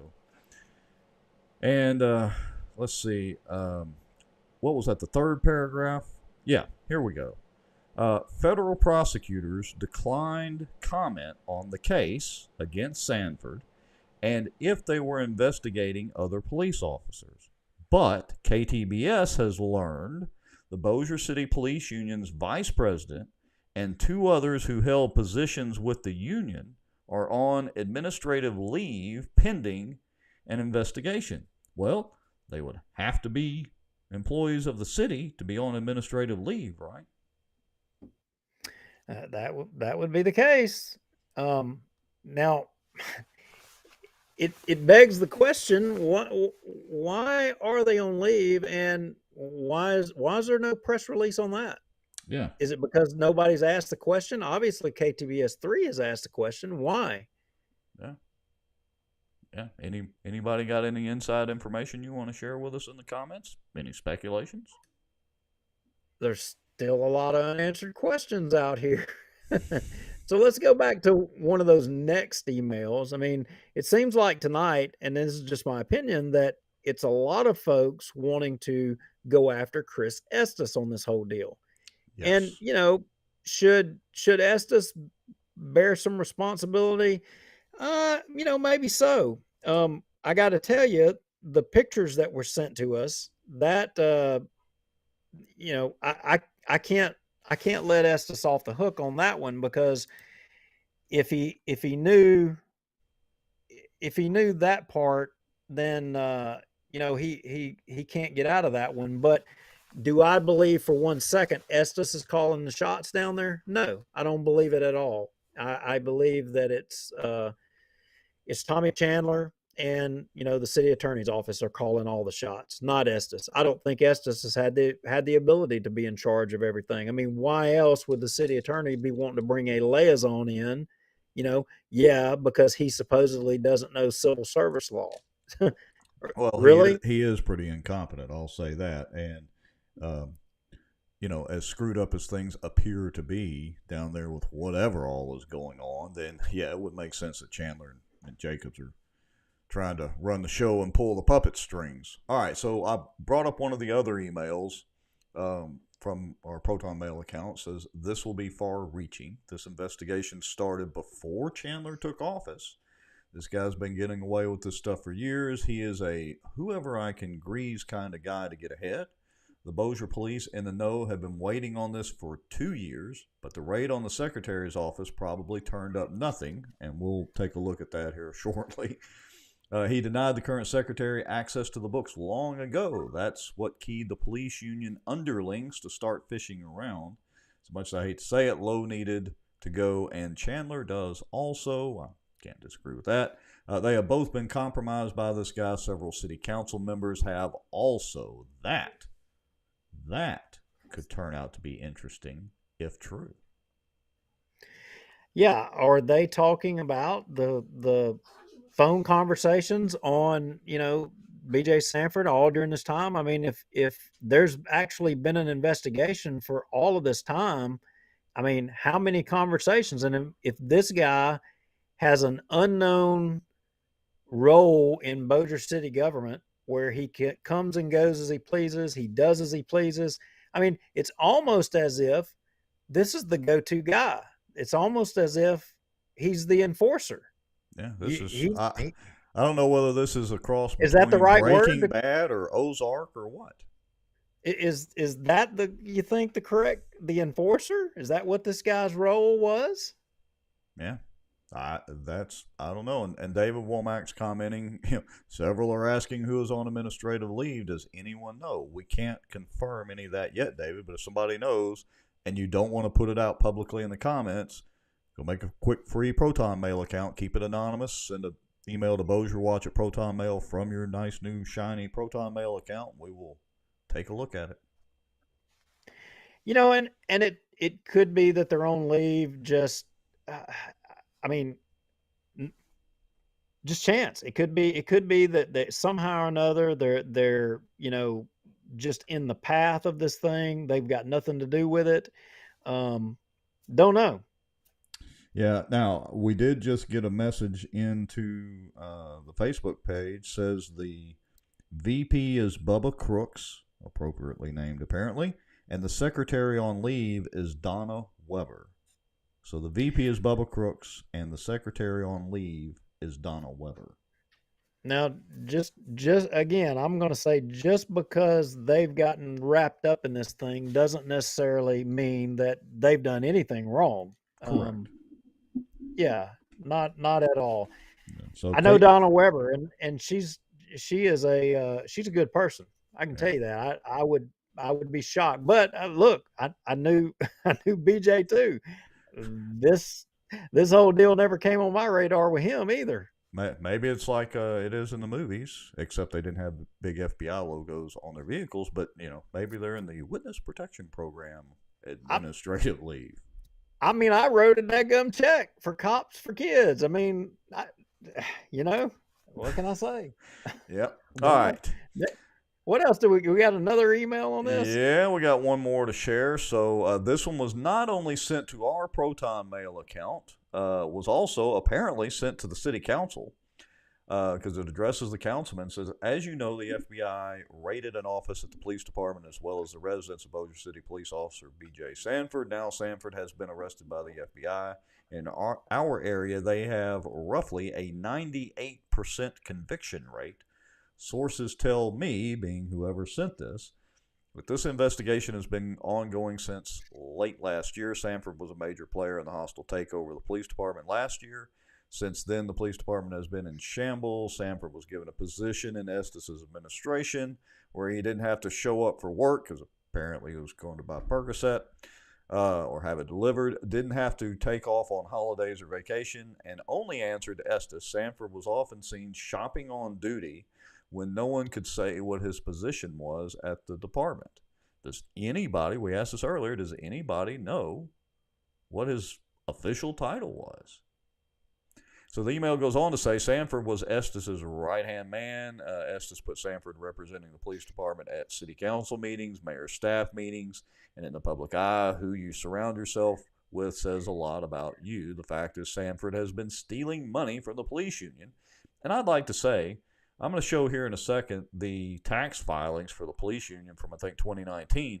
If he was stealing money, or laundering money, they must have been like rednecking it or something because it doesn't seem there was that much money flowing through it. Maybe they lied a whole lot on the tax filings. Anyway, Estes as chief has been a complete and total failure. He is, and again, this is this guy saying it, he is almost, or woman, whoever, he is almost screwed up not one but two homicide investigations. He has divided this department so deeply we're not sure it will ever be repaired. This sounds like this came from a police officer. He has used vengeance and favoritism to punish the good and reward the bad. I just hope no political figures have taken money from him. That would be interesting. Very, very, very interesting. I know that at least one councilman was seen having breakfast with Sanford. There are a lot of pictures with Sanford, the mayor, and councilman. Sanford has been crooked for years, plus he has been enabled by Estes. He saw himself as untouchable, even after a complaint was filed that was clearly malfeasance and extortion. This complaint was pushed under the rug. I think we talked about that. But then again, more will come out on that, and more indictments are coming. Estes is telling people that Sanford is innocent until proven guilty, but that wasn't the case with McWilliams. He was labeled guilty until proven innocent. Time for the council to step up and hit the reset button on the police department. Sincerely, the silent majority.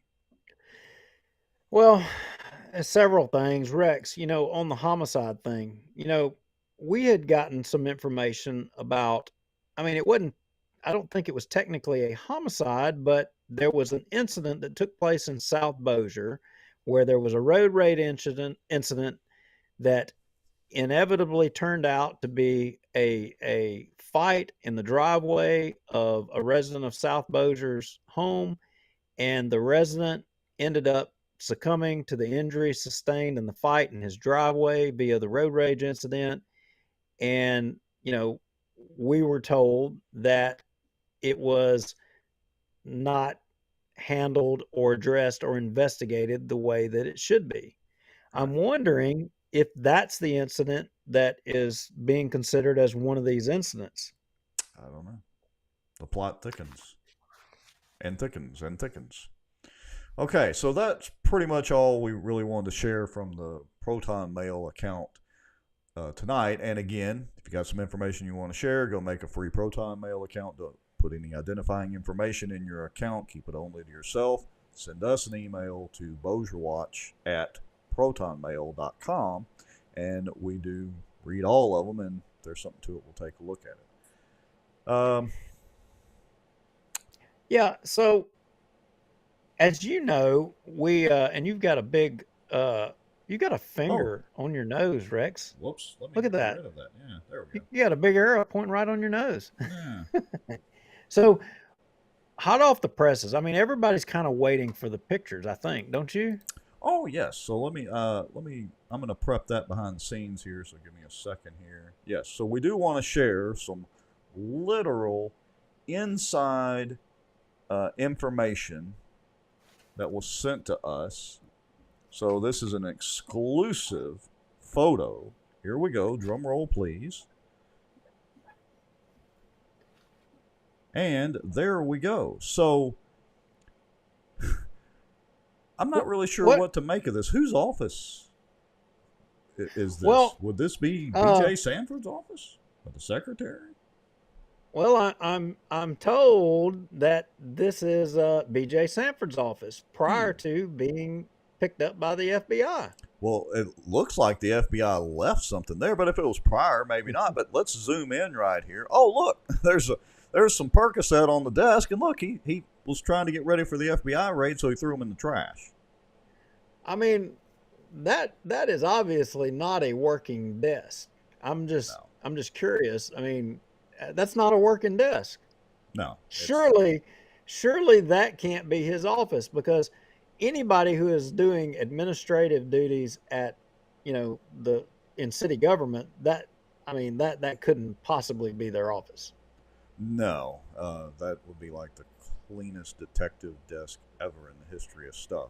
But so if that was somebody, an administrator's office, I mean, you would think somebody would, ask, well, why is this office vacant? Yeah, I mean, there's probably crickets chirping in there. If anybody recognizes this office and desk, or that, the cork board's back there or whatever, let us know in the comments. Yeah, I would love to know. So, wasn't this sent to us on? Was it Facebook, or what was it? Yeah, one of them. There's been so much flowing in, it's hard to keep track of what came where. Okay. Yeah, but this is said to be BJ's office, right? Yes, that's what it's claimed to be, and it's a lot of Percocet in that trash can. I don't know. Maybe it was a raid. I don't know. All right. So, do we have anything else as of now to share on the FBI raid?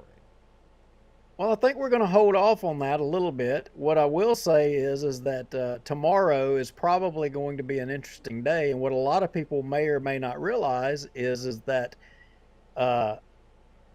word on the street is there's a grand jury to be convened tomorrow, and that quite possibly what we've seen to date is only the start, and that tomorrow you may see the full hand of what's going on here. Or at least they may reveal a little bit more. So we'll see. And look, folks, if it's something really, really breaking or whatever that comes up, we'll do another special show or whatever. And for those of you that are new to the show, we appreciate all 300 and some odd people watching right now. Our normal time is Tuesdays at 7 p.m. Make sure and go like and follow on Facebook, or subscribe on YouTube if you're watching from the YouTube side, so that you'll get the notifications. Again, Tuesday at 7 p.m., unless there's something extra, and we may throw in an extra show or two. Okay. Benton Rodeo and fights and bullying. Shall we move into that?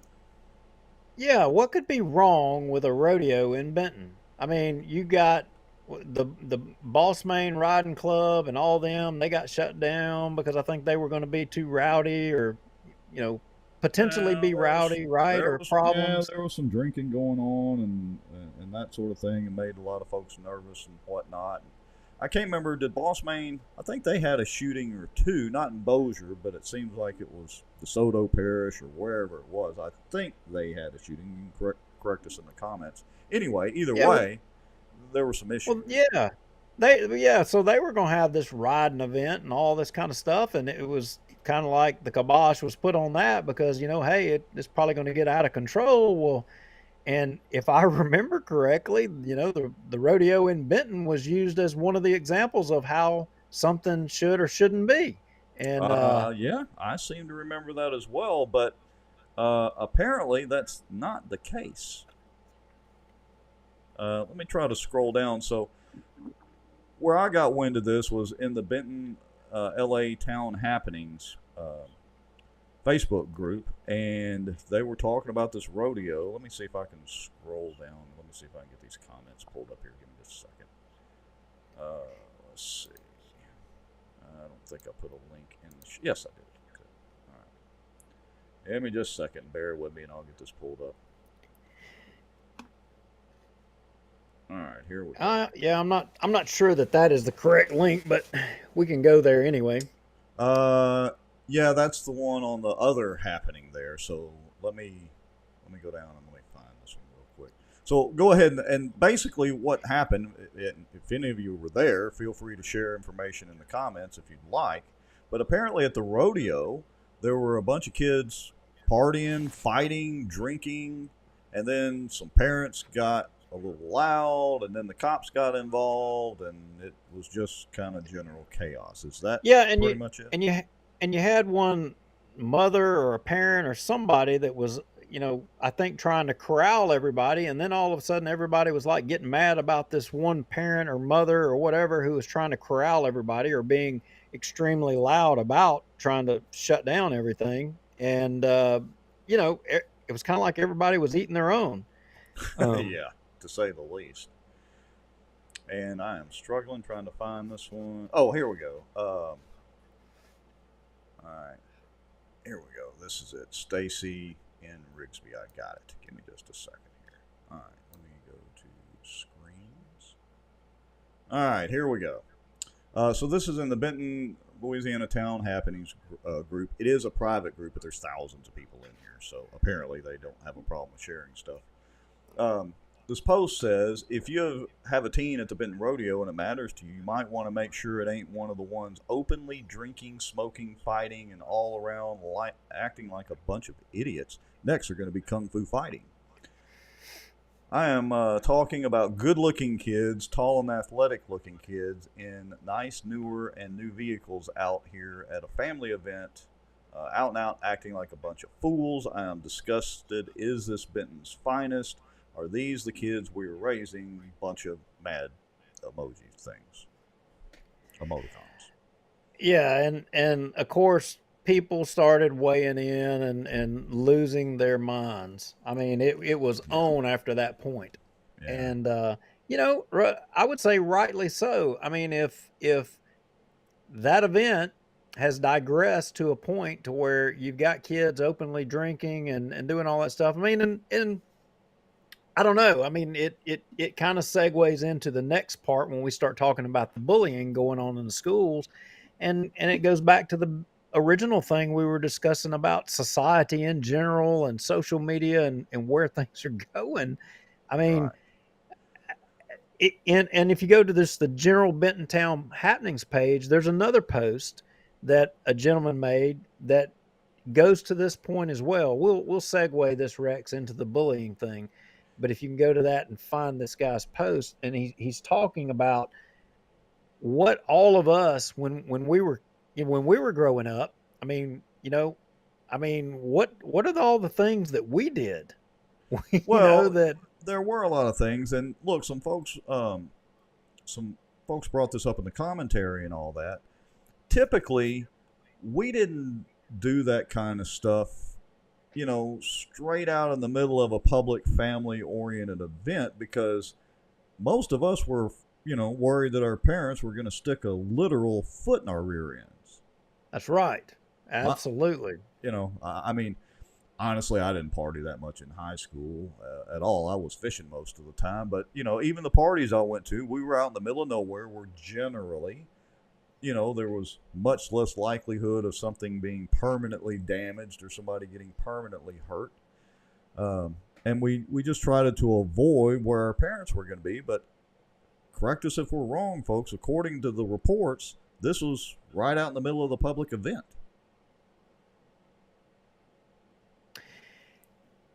Yeah, I'm not seeing it right there. But Yeah, anyway, the fellow in that next post I was trying to get you to, he was just articulating. I mean, and that right there, if you go right back up.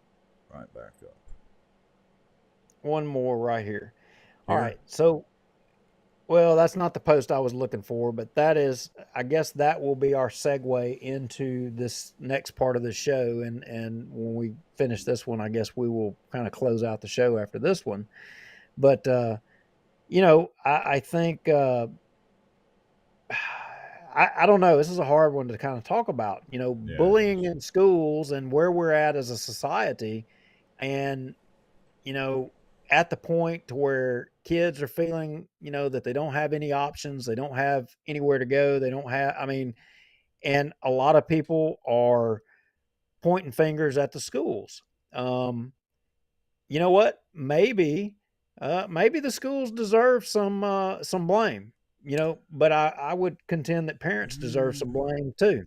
Look, and I've gotten on my soapbox before. I'll try to do a condensed soapbox version because, the parents, I'm not going to say that the parents are responsible, that they encourage the kids to go to the rodeo and act like a bunch of idiots or whatever they did. And concerning the bullying, and I hate to use that word. Every time I hear the word bullying, it's like nails grating on a chalkboard to me, and I'll explain why in a minute. But the parents do bear some responsibility. Look, my wife and I are partially responsible for, some of the things that our kids have done, and they've generally been pretty good, but they've been in a little bit of trouble and all that. And, we have to look back and say, well, hey, what could we have done differently or whatever? I don't blame it on the schools. I mean, I'll tell you what I blame on the schools. When we put our boys in the airline, they didn't want to start a fishing team. Airline high school didn't, so I blame the school for that. And I blame the school for my kids learning about pot and learning about selling Reese's peanut butter cups, which they got in more trouble than anything else for. And they learned about basically, I'll jokingly refer to it as the Fight Club, because they would shoot videos in the parking lot. There were lots of kids. They would have fights almost, and I'm not exaggerating much, almost every afternoon. And the best videos that the kids really like to share were when the SRO was in the background and had no idea that the fight was going on. And nothing against the SRO. You have to understand, airline's a couple of thousand kids, and there's no way the SRO, even two, I would argue, could try to maintain that. But these kids are sharing videos, literal Fight Club videos, in the parking lot of airline. I know, I've seen the videos. Yeah, and that was kind of why I started out talking about, technology, and is that a component in all of this? Is it contributing to all of this? I mean, parents and blaming parents. Just before this show started, I had someone send me a message that said that there were two kids, a brother and a sister, that were either expelled from school or had some kind of disciplinary for cyberbullying. I guess they were texting, bullying somebody or what have you.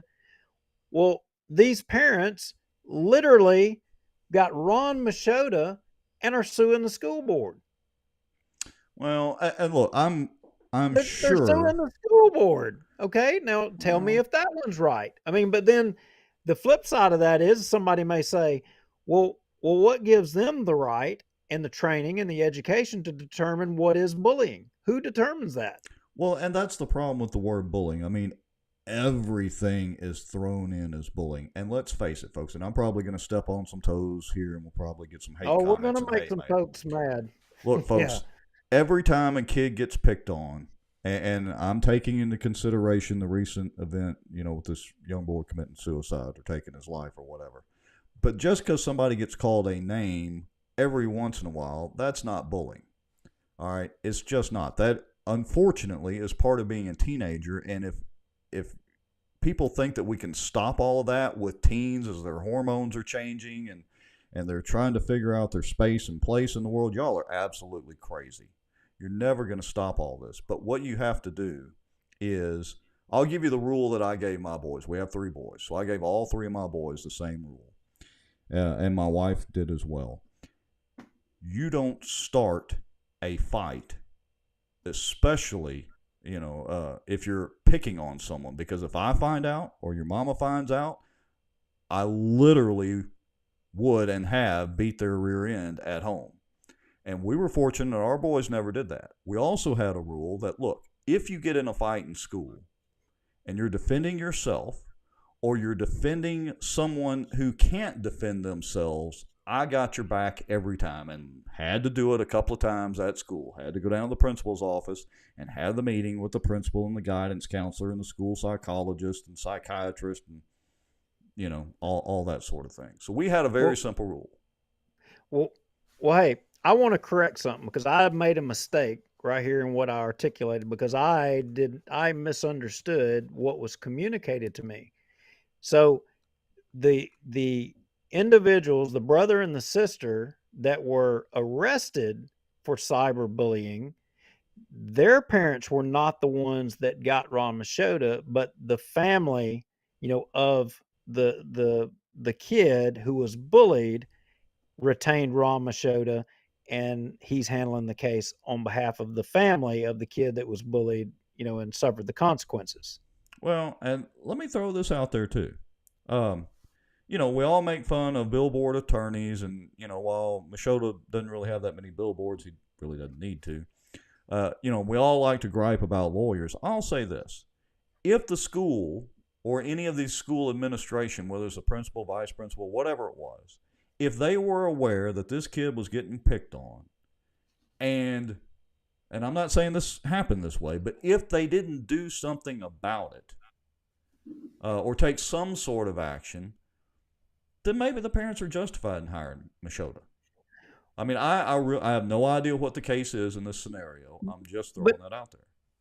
But is this, is this a common occurrence? Because someone else communicated that, the same thing has happened too often in South Bossier, and not enough has been done. And the outcome, it's like it all ultimately gets swept under the rug. So, and I don't know if this is accurate or not either, but somebody told me that now in the case of bullying, it's not the kid that gets bullied that gets asked to leave the school, that they try to transfer the kid that gets bullied out of the school, not the bullier, but the kid that gets bullied. Well, and that paints a scarlet letter on them, basically. And look, and I'll tell you, a lot of this started with that, let me watch how I phrase things, started with that darn zero tolerance policy. Literally. Look, kids have picked on each other. Look, I've shared the story. I'll share it again. When I was in school, I weighed about half what I weigh now. My books generally weighed more than I did. I went to Lee Junior High School in Monroe for about a year, almost a year and a half before we moved back to Ruston, blah, blah, blah. Long story made short, Lee Junior High School, I'm a little white kid who's in gifted and talented, all right, at a school that's about 60-70% black at that time. I got picked on incessantly. And finally, this one kid kept on and on and on. I was carrying a big stack of books and, big thick books, and he knocked them out of my hand, and I was already late for class and blah, blah, blah. And I picked up my English literature book and proceeded to beat the hell out of this kid with it. We got sent to the principal's office, and we got a choice: licks or go home. I took the licks. I did not want my parents knowing that I got in trouble at school. This other kid, he literally started bawling. Coach Pruitt pulled out the paddle, gave us both our licks. But the point is, after that, the kid's his nickname was Peanut. Peanut and I became very good friends, and at that point, I had the respect of a whole lot of the other students there, blacks and whites, and, generally I didn't get picked on very much after that. Yeah, exactly. Hey, I want to point out a comment. Matt Varnell is trying to put words in our mouth pertaining to the Russian, remember the Ruston deal with the Eiffel Tower? You Yes, know that the Cedar that Creek deal or whatever. Yeah. yeah, Cedar Creek. He says, "Didn't y'all say it was an overreaction to expel some boys who sodomized another kid in Ruston with a metal Eiffel Tower?"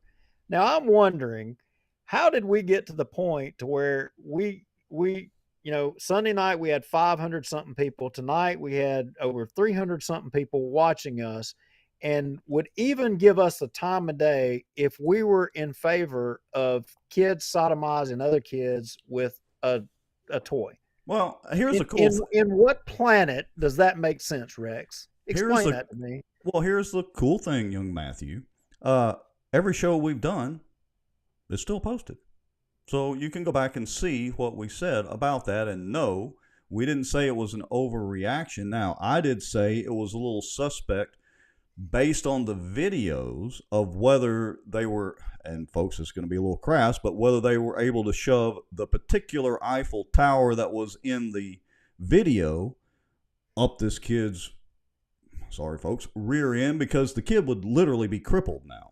So we did raise a few questions about that, but no, we did not say it was an overreaction to expel boys who sodomized another kid. So try again, Matthew.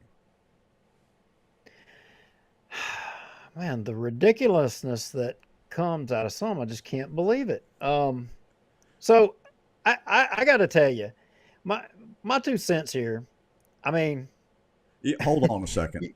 So Matt's trying to push my buttons, so I'll just let him for a second. You basically said the kid should fight his own battles. Yeah, that's actually, I don't think I said it verbatim, but the story I just shared is basically that. He's got to fight his own battles or get some help to fight those battles. And I'm not blaming the kid, whether it was this kid in Bossier Parish or any other kid for that matter. I'm not blaming the victim here. I'm just saying part of the problem is we have helicopter parents, and the other problem is we have a zero tolerance policy at public schools for the last 15 or 20 years. So if you're getting picked on and you do choose the option to fight back and stand up for yourself, if you're able to do that, you get as much trouble as the kid that's actually picking on you. And that is just completely batshit crazy.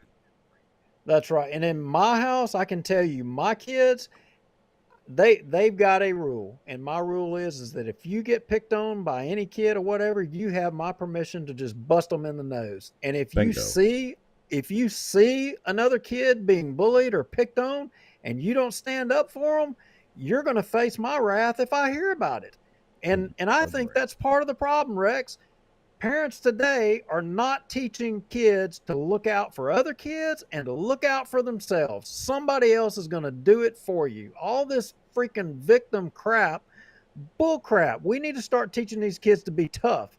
I mean, and you know what? We need to start teaching kids to be tough for other kids. They need to be there for them. You're telling me all these kids that have been victims of all this, there was not another kid down there that had the spine and fortitude to stand up and help this kid that needed help? We're trying to put it all off on the teachers.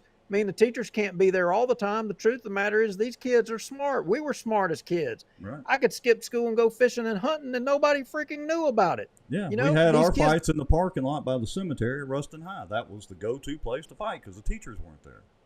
Yeah. You know what? We got to teach our kids to start standing up for themselves and standing up for people, who are weaker than them that need help being standing up for. But no, we're too damn busy teaching that, you know what? The color of your skin, your sexual preference takes priority over every freaking thing else. Well, you know what? Enough with that BS. And if public school and the education system, if you can't break those bonds and you can't get through all of that crap, then you know what? Maybe it's time that the whole system needs to be tore out by the roots and it needs to be done away with. I would agree with that. And let me tell some parents some other things, and I'm probably going to step on some toes as well. If you think your kids are going to be safe at school, let me give you the news here, the real deal. Don't assume your kids are safe anywhere, period. The school's job is to educate your kids in an environment that is as safe as possible. But you are never safe anywhere. There are only degrees of relative safety.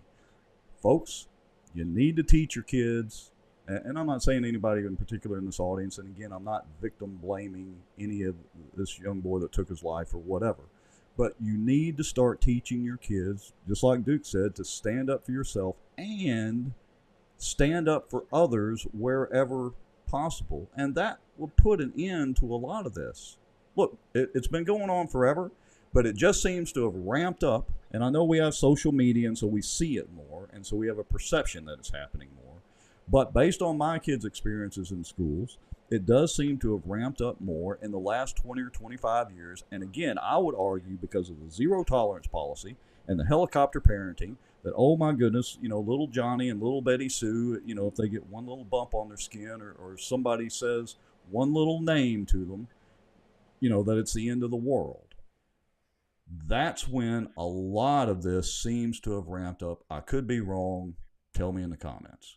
But we need to teach our kids, stand up for themselves and stand up for others.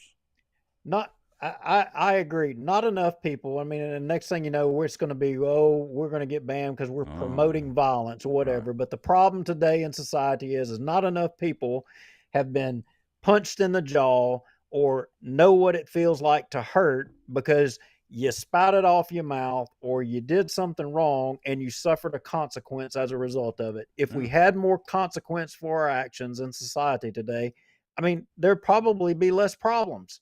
Yeah.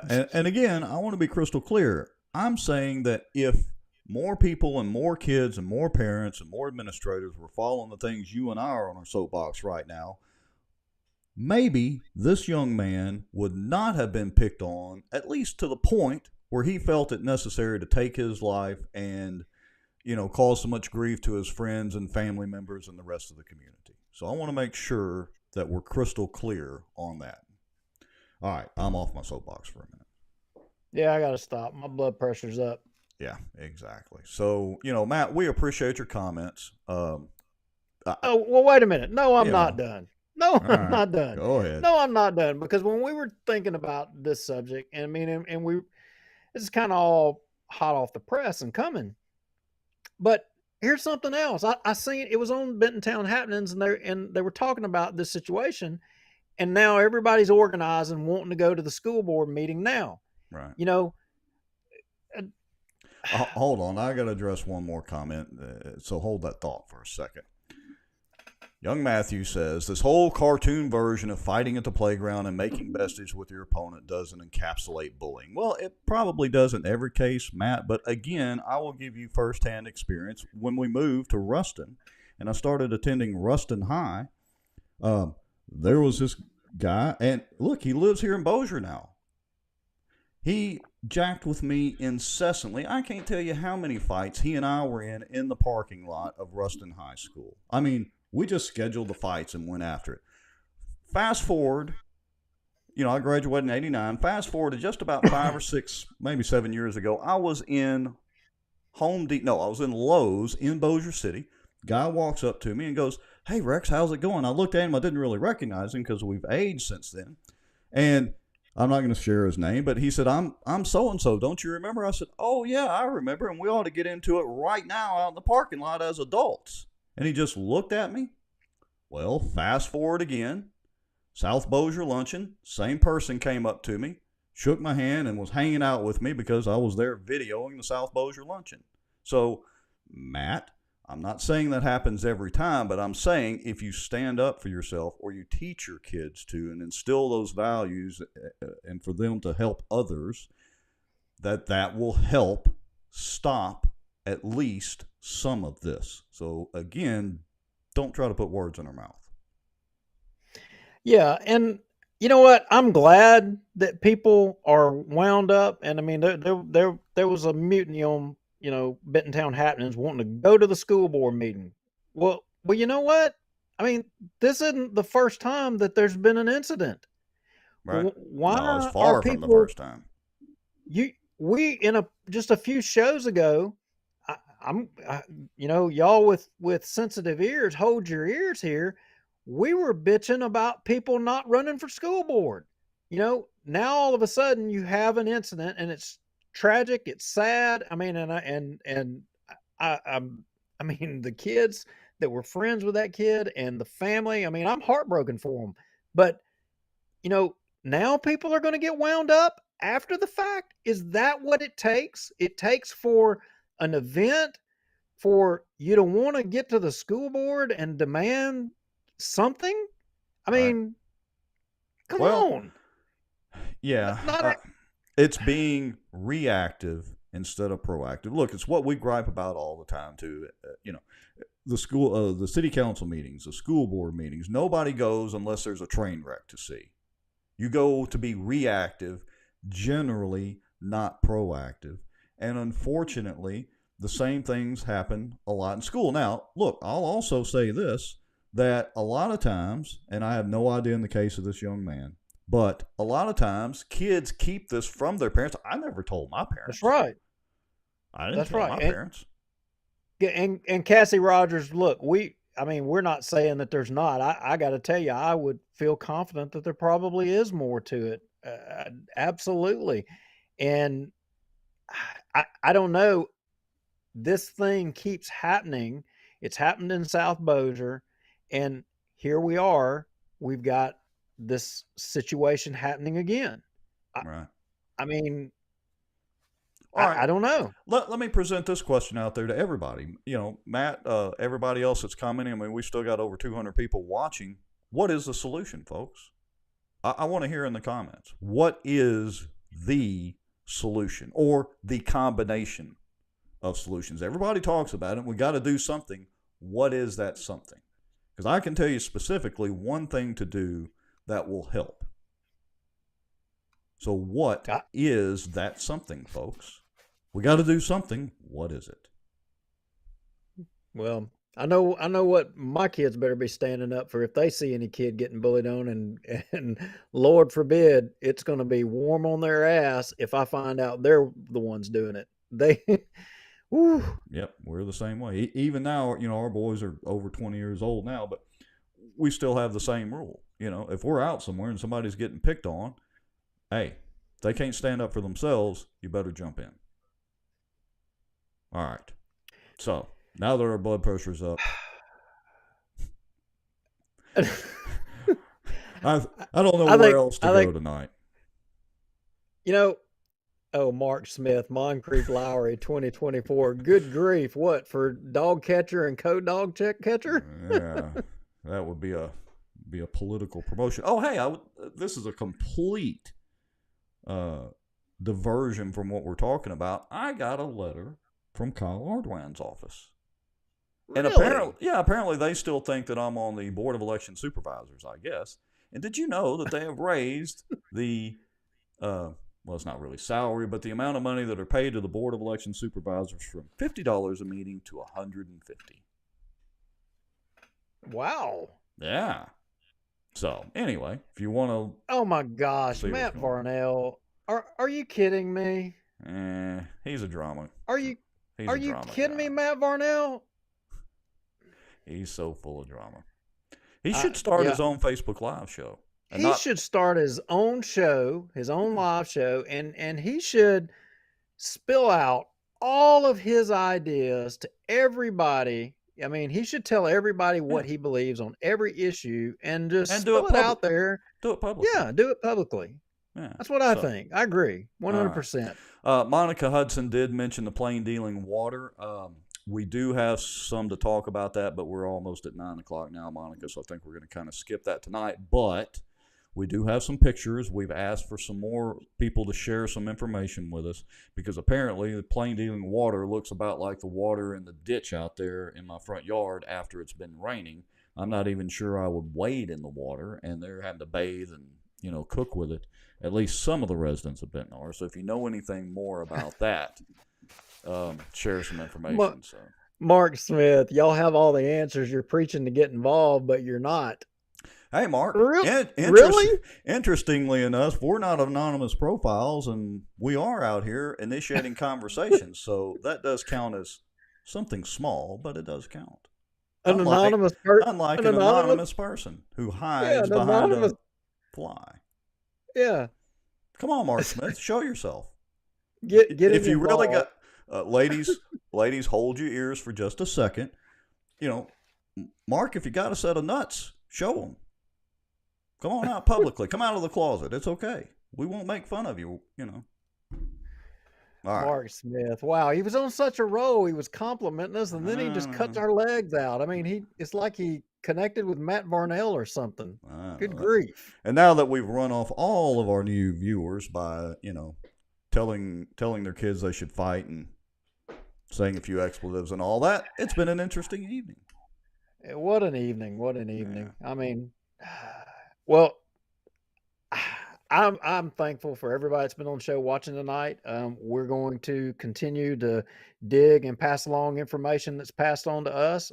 Hopefully somebody out there appreciates what we're doing. And if you do, you know, like, share, and tag a friend, and invite some folks to come on. And if you know folks that know a little bit of information, then tell them, hey, create a Proton Mail account and shoot some of that information over to us. It's anonymous, and we don't know who you are. And, you know, that's just what we do. And look, that's a good point as we're closing out and all that too, is folks, if y'all want to come on the show and be a guest, I mean, you don't have to be a politician or something to come on the show.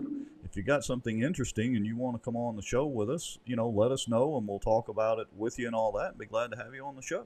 So Mark Smith, you're welcome on the show anytime. We'll set up a special show just for you. And if you want to call in on the hotline, and hey, can we do that thing where we mask their voice? Because obviously he doesn't want to show his face. Do the mask the voice thing and all that. We could do that. Oh yeah, we could do that. Well, and I even have the title of the show: Mark Smith Comes Out of the Closet, or The Unmasking of Mark Smith, the mysterious Mark Smith. Which we appreciate the commentary either way.